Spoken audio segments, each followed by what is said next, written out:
When we talk about the marriage relationship, Scripture actually has quite a bit to say. And in 1 Peter chapter 3 and verse 7, we read, "Likewise, ye husbands, dwell with them according to knowledge, giving honor unto the wife."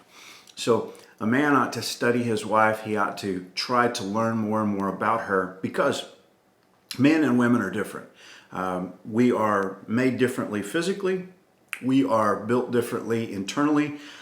We have different strengths, different weaknesses, and I believe God brings us together and makes us one flesh to complement one another. So a woman's strengths she brings to the team, and a man's strengths he brings to the team, and as they work together to build a family for the glory of God, and to be his church, and to be a part of his church here on this earth, all of those things come together, and they're an incredible blessing.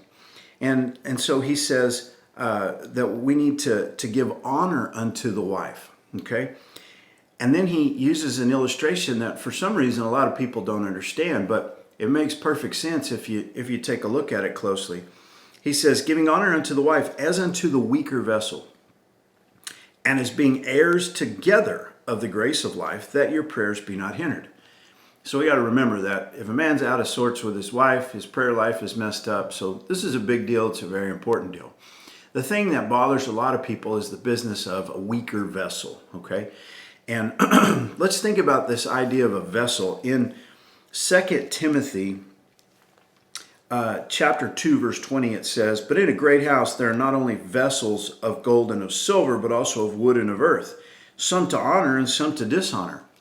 So in your house, in your household, you've got lots of different vessels. And so some vessels are like this. Now, this one's not fit to be in the house. This one needs to be outside.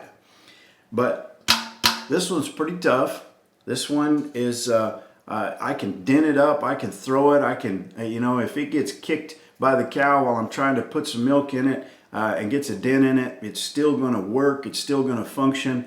I can leave this thing out in the rain. It gets banged up. This one's pretty tough. Behold, the man. Guys, this is what we are like as a vessel. We're not so pretty. We're functional in many ways, and tough and strong. Now, he said you got some vessels to honor and some to dishonor. If you shovel manure with a vessel like that, you don't bring the thing in the house. That's kind of a dishonorable vessel. It's an important one, but it's not honorable.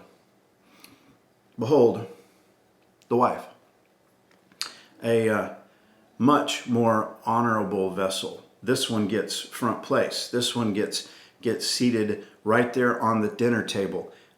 This one is beautiful. This one is delicate. Is it functional? You better believe it. Is it important? Absolutely. But I can't kick this one around. I can't drop this one. When I carry this one around, I've got to use care. I'm going to be very careful where this one is seated, and I'm going to give a special kind of honor to this vessel that I'm not going to worry so much about with this one. And this is what a wife is like, and this is how we should treat our wives.